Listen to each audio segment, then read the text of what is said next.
Communiqué de presse du Rassemblement des journalistes pour l'émergence du Congo, RAJEC en sigle.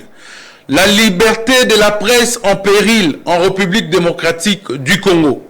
Le parquet a décidé d'envoyer le journaliste Stanislas Boujakera à la prison centrale de Makala, sans pourtant prouver qu'il est auteur des écrits dont il est poursuivi, et dans seul souci d'obtenir une condamnation contre les journalistes afin de les réduire totalement au silence.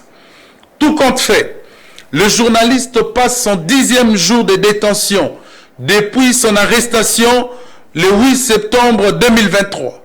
Cette persécution sans cause ne peut nous laisser indifférents. C'est ainsi, consécutivement à notre ultimatum de 72 heures, lancé aux autorités compétentes pour la libération immédiate et sans condition de l'infortuné, nous en appelons à un sit-in ce mercredi 20 septembre à partir de 9 heures devant le bâtiment abritant le ministère de la Justice. Cette manifestation sera marquée par le dépôt d'un mémorandum exigeant l'abandon de poursuites et harcèlement judiciaire contre le journaliste.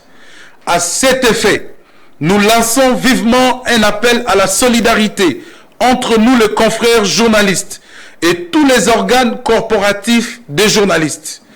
Cet appel est également lancé aux ONG et structures de défense et de promotion des droits de l'homme et de la liberté de la presse, aux étudiants des institutions universitaires qui enseignent le journalisme et la communication, de s'associer à cette démarche qui va de l'intérêt de notre jeune démocratie.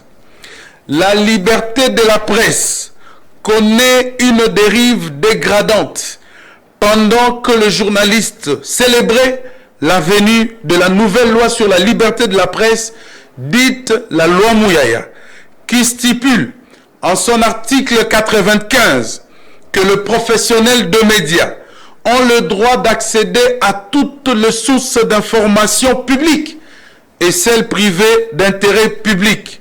Ils ne peuvent donc divulguer leurs sources d'information. Fin de citation. C'est à se demander si cette loi est-elle devenue déjà obsolète.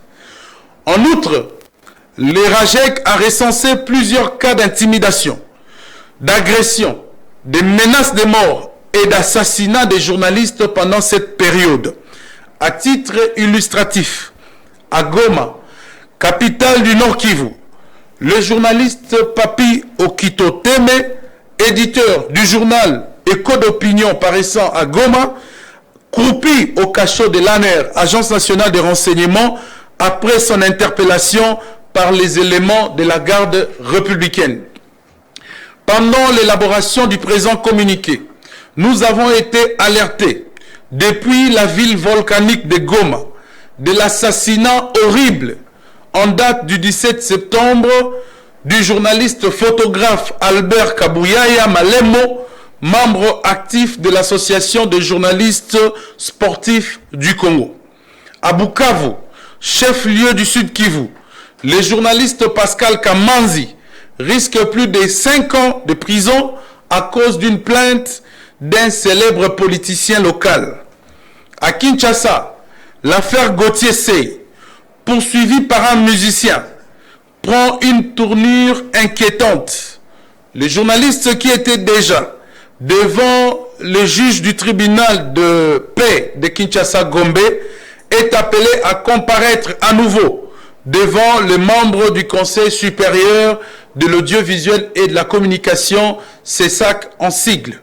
Ainsi fait à Kinshasa le 18 septembre 2023 pour le comité du RAJEC, Edmond Izouba, porte-parole.